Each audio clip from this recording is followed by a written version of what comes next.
I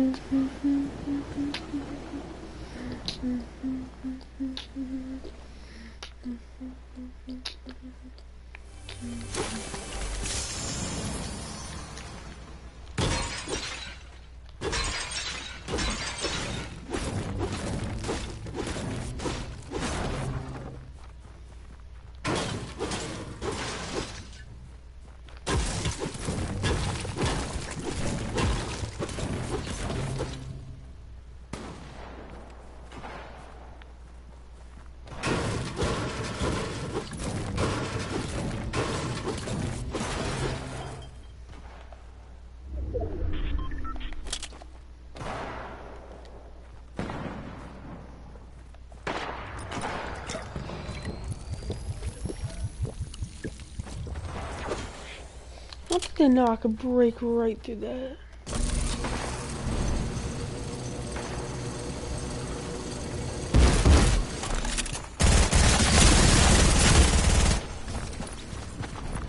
He's mad. He's mad. Why are you gonna res your friend, you dude? Ballers are still out.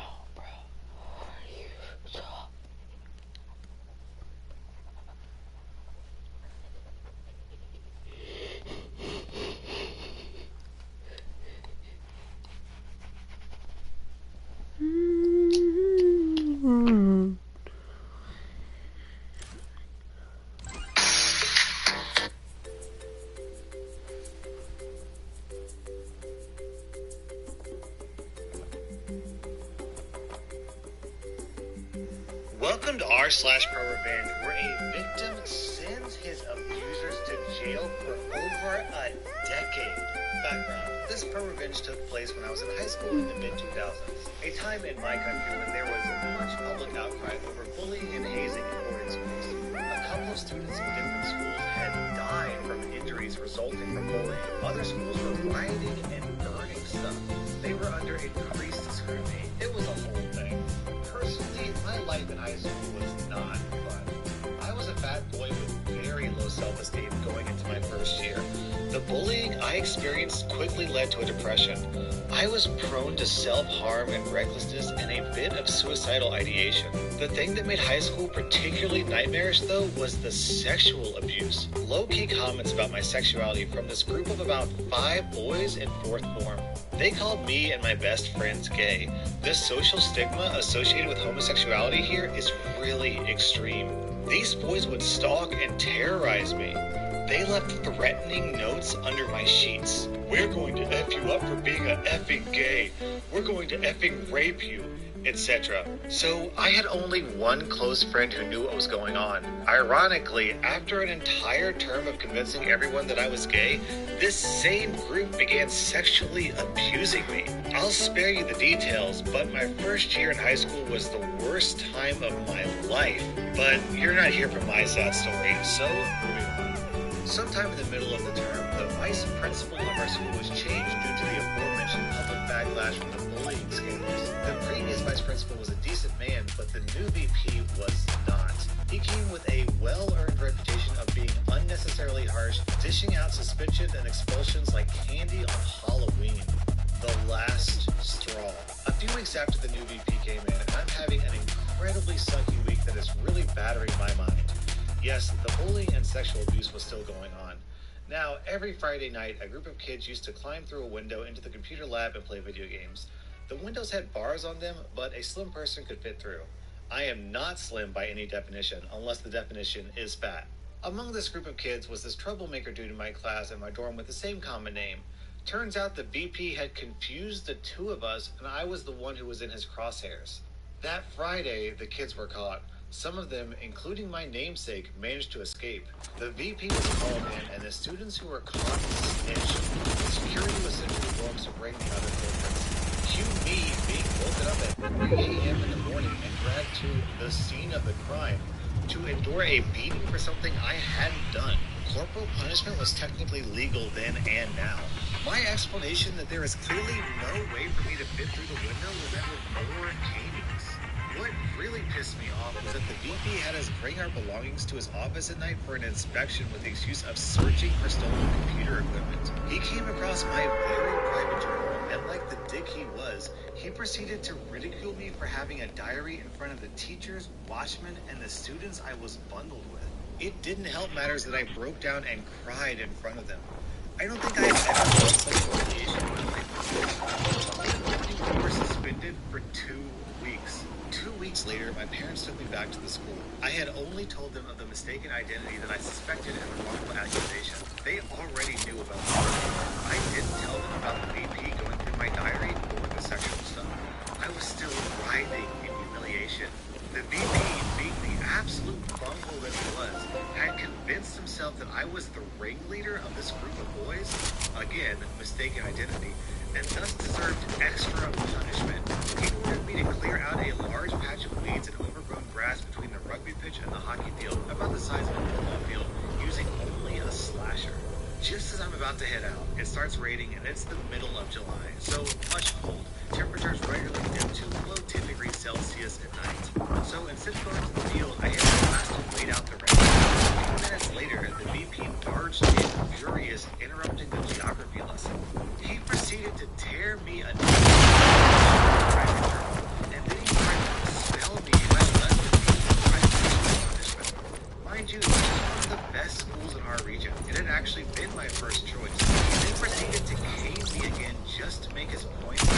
At this point, I just broke. All of this punishment was due to something I had not done. I was completely innocent, but this butt wipe just couldn't listen.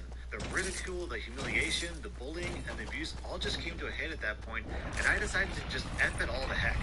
So I walked out into the rain, slasher in hand, with not even a sweater. This was about 4 in the afternoon. I never returned. I think the VP never really expected me to complete the punishment, but then I doubt he had ever met someone who decided they had no more F's left to give either. My initial plan was to crucify him with his own words. Dusk fell with me cold and drenched, ripping up burns from the ground. By midnight, I was shivering and crying uncontrollably, and it was too dark to see anything. I still persevered and started blindly cutting the grass, driven by this mad desire to just hurt. I really didn't care who I hurt. Sure, part of my motivation was that if I did get sick out here, the VP would be in a truckload of trouble. But there was another part of me that was just like, F it, life sucks anyways. By midnight, I was too cold to continue. I ran out of energy and just sat down under a tree. Towards dawn, I was so cold with the rain and the wind that my shivers began reducing. It was impossible for me to sleep. The teachers finally found me there a couple of hours after dawn. Apparently, the teacher on duty had found my desk empty during morning study time between 4:30 and 6 a.m. When he asked where I was, it came about that I had not been in bed the previous night either. He then called the VP and other teachers who began searching the school, and they finally found me in the field. The pro-revenge. Yay, it's finally here. I don't know much about what happened immediately after. I was so out of it. I do remember the teachers rushed me to the school nurse, who immediately recommended I be taken to the hospital. I spent a week there due to complications, pneumonia, and a very expensive week it was, all on the school's dime. My parents were pissed as anything, and I couldn't. The school's board of governors convened after my parents contacted me. The day before my parents and I were called in to speak before the board, I had the idea to just face my fears and put everything out in the open. I was just done with the school and everybody there.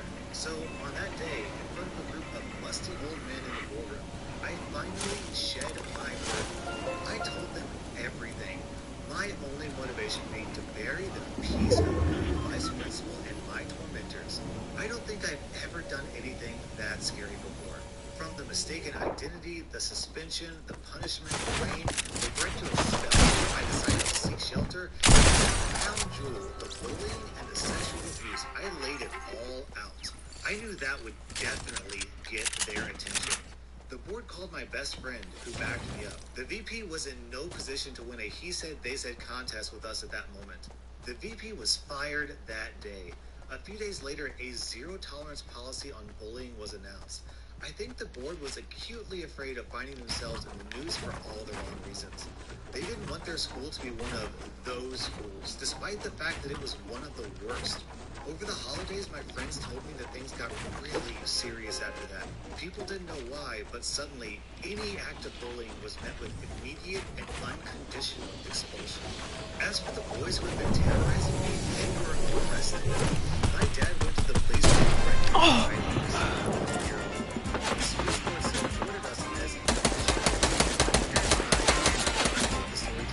Let's go! Last second too. Oh yeah, by the way, the video I'm watching is r/pro revenge victim sins void to jail. So definitely need to subscribe to r/. He's a really good YouTuber. One of them got off scot-free because his dad was some senior army guy. Corruption, shaking my head. Oh yeah. Let's go. I got the red. The last the one crystal got 18. one. The topping. They were all in their 4th and final year. They got arrested just as they were about to sit for their national exams and go to university. Their lives are ruined, and I have absolutely no remorse for them.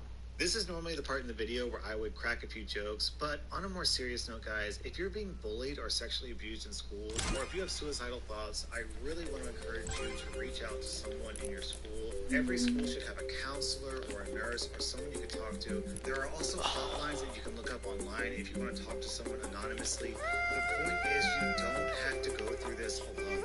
About a year and a half ago, I was having issues with both my MacBook and iPhone, and went on to schedule a Genius Bar appointment. This used to be an easy task. We just went to the support site and scheduled one. But over time, Apple has foolishly attempted to reduce the load on the Genius Bars by putting up various roadblocks to getting an appointment. I assume Angela has just decided that this is cheaper than hiring more staff, and that most of the customers are rabid enough to still buy Apple tech, despite the blow this causes to decent customer service. After finally jumping through a number of hoops to get a Genius Bar appointment, I'm prompted to enter my Apple ID and password. I'm told that since it's been 3 months, I need to change it for what is now probably the 10th time since having that Apple ID. I can continue to use it on the App Store and iCloud and such, but if you want a service appointment, I must change it. Having gone through this for the last several times to get an appointment, I finally hit my wit's end. Decided it's an unnecessary step to just get my product service as subject matter to the better business. Apple's initial response to BBB is a form letter saying that I need to just change the password because it's in my best interest for security reasons, and that they won't make any exceptions. I respond again, indicating that this is bad customer service and incongruent with the Apple Credo, customer service principles, that all employees are trained in. Their next response was that Apple considers this matter closed. I hate that response. It's corporate speak for you're not worth our time anymore. Go away. The BBB closed the case shortly thereafter. I do some research and determined that through my Apple Care Plus policy that I was paying for on both devices, there was actually no catch-all clause for why Apple could refuse to service the device. There were several exclusions, but arbitrary account security requirements were not part of them. I filed suit in small claims court for replacement value of the laptop and phone. Here's where things got interesting. I show up to the court date and the case is called. I come up to my podium, and at the defendant's podium appears the manager of the store I used to work at. It was in the same county as the court, but significantly farther away than the Apple store that was actually a mile from the courthouse. I never confirmed this, but I think Apple didn't pay attention to the details of the complaint on the form, just did a name lookup and assumed that because I had previously worked at the store, that this was some employment dispute. The judge asked me to explain why I am suing, and in about a minute, I'm able to concisely explain that Apple was putting up an unnecessary and extra contractual blockade to me getting a service appointment for my broken devices, so I was suing to replace the devices. The judge then turns to the store manager, who has arrived at court in a t-shirt and jeans. I'm in a full suit out of respect for the court, but before asking for Apple's side of the story, asks if the manager is a lawyer. The manager says he is not.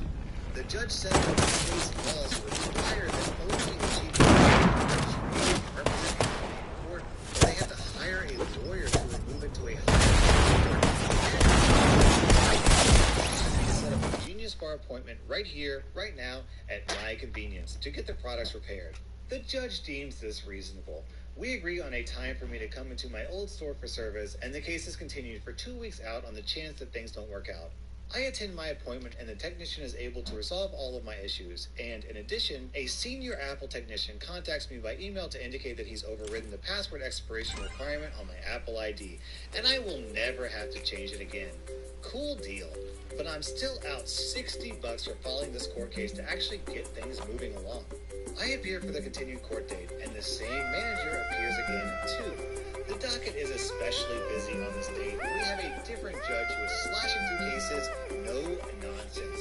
We're called and I indicate that while we were able to resolve the problems with my equipment since the original trial and am no longer seeking replacement value for my products, I should not have had to sue Apple to get this type of treatment that aligned with their contractual obligations to me as an Apple Care Plus customer, and believe that I should be awarded the $60 in court fees. The judge turns to the store manager and asks if he is a lawyer.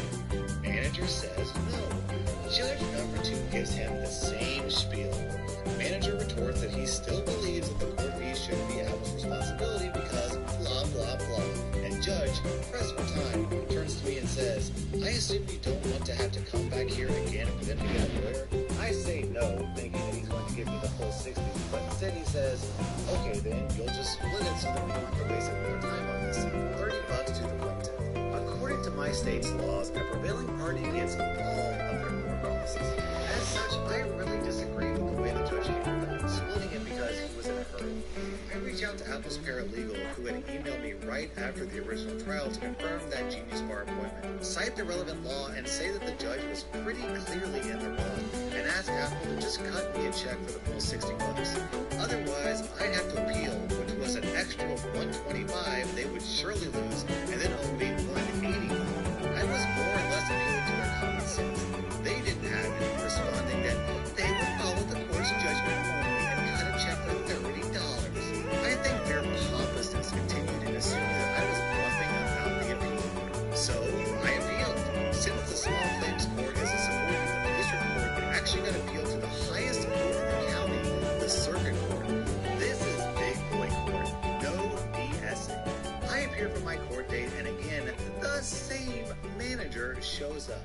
Judge is a bouncy guy in a bow tie, clearly had his coffee, and is pleasant to everyone. I present my case, that the lower court only awarded me partial costs, and the state law required that I get the entire amount since judgment was entered in my favor. Judge turns to the manager. Are you a lawyer? He says no, but he has a letter from Apple's chief legal counsel saying that it's okay with them that the manager represents them.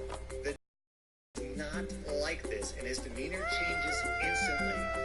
Apple does not decide what you can or cannot do in my courtroom. You need an attorney, so we'll probably need to continue this case. Judge turns to me. Do you object to a continuance from the defendant to get an attorney? I say, yes, I do, Your Honor, because they've actually been told 3 times now that they need to have a lawyer, and they keep disrespecting this court by sending the same layman to argue on their behalf. Judge turns to the manager, and with a sarcastic grin and obviously fake, it's out of my hands, hand gesture says, sorry. Judgment is entered in my favor for $185. As if that wasn't good enough, after 30 days, Apple still hasn't paid. I reach out to the paralegal again, and they say that they are still looking into their options, as if they were going to appeal to the state Supreme Court, which had to have been done within these 30 days. Apple thinks that they're too good to follow court instructions or do what's best for them, but they seem to have forgotten that I used to work for them. I have my credit union look up one of the old ACH transactions on my payroll, and I ask them what bank that was drafted from. They tell me Wachovia. I go back to court and file garnishment proceedings against Apple via Wachovia. I was able to skip the discovery portion since I already included keeping at least $185. And Wachovia, of course, cuts me a check within days. I love this story. He's a technical bodies and professionals. Look at I say that to one of the giant billion-dollar corporations who doesn't care one bit about their customers and just stick it to them.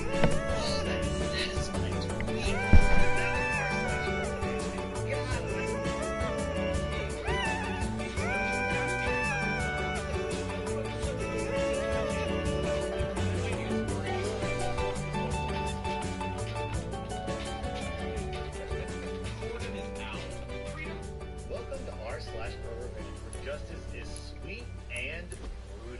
This story is widely known amongst my family and is constantly brought up and joked upon in my group of friends even years later. A buddy of mine suggested that this is the perfect place to make it public, so let's get into it.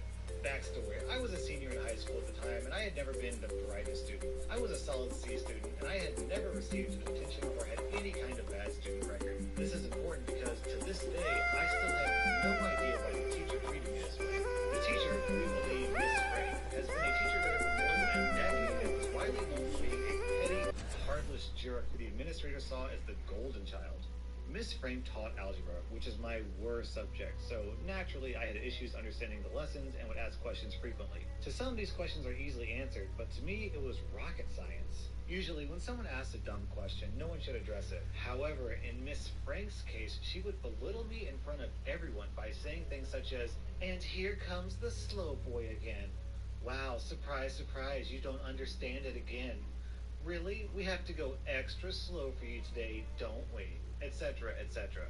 I tried going to the administration about it before, but again, she was considered the golden child. They would send someone in to examine her during class. She would act respectful and normal for one day and go back to being a jerk.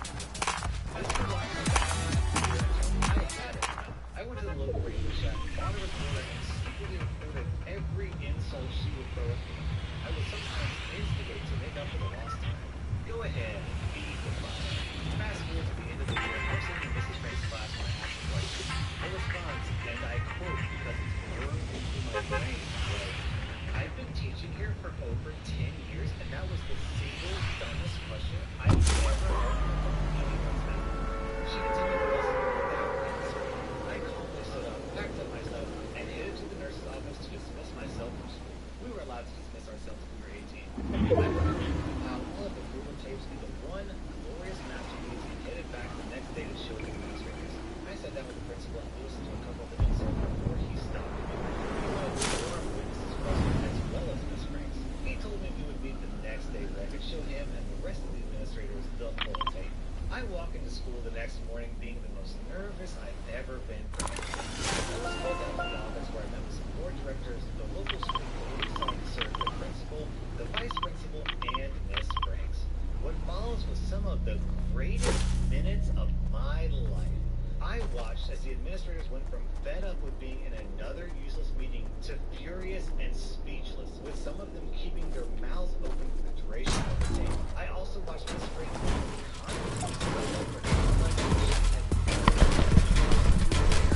she was humbled to roast herself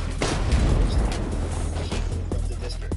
The tape ended, and without hesitation, the administrators looked around in astonishment, and the principal turns to me and says, "I think we have heard everything we need to. Thank you." And I was quietly dismissed from the room. The final time I saw Miss Frank was leaving the room, I looked back and eyed while I gave the biggest, most evil smile. I returned to class the next week, and Miss Frank was nowhere to be found. The story spread quickly throughout the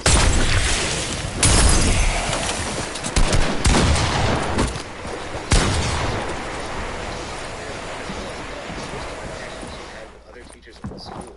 I have ruined her financially because no school in the area will hire this one piece of garbage.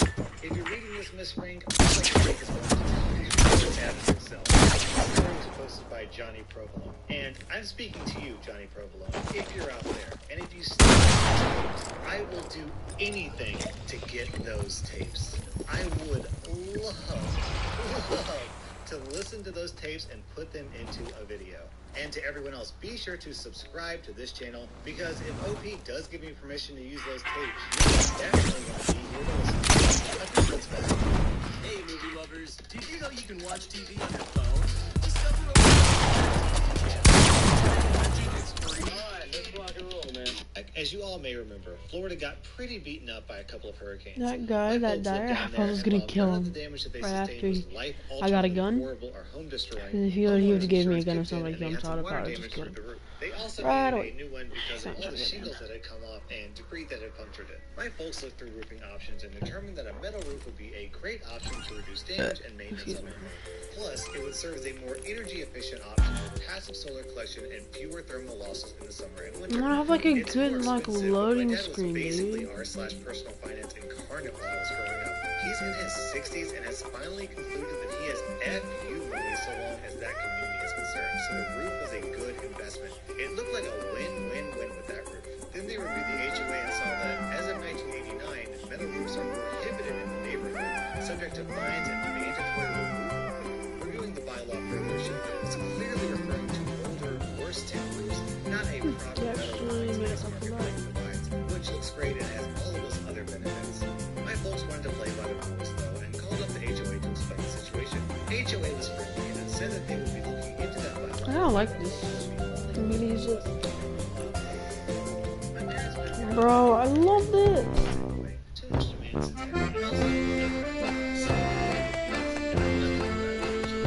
Tried again. I can listen to this for Nothing. hours. After 2 months of this, they said F it and started construction. Listen to this for hours and hours. On their side, and the roof was covered with a tarp that wouldn't last forever. The new roof got installed over the course of a few days, and then we found out the HOA's shittiness. The neighborhood. That's the stream. These are the dogs, potatoes on my nipple.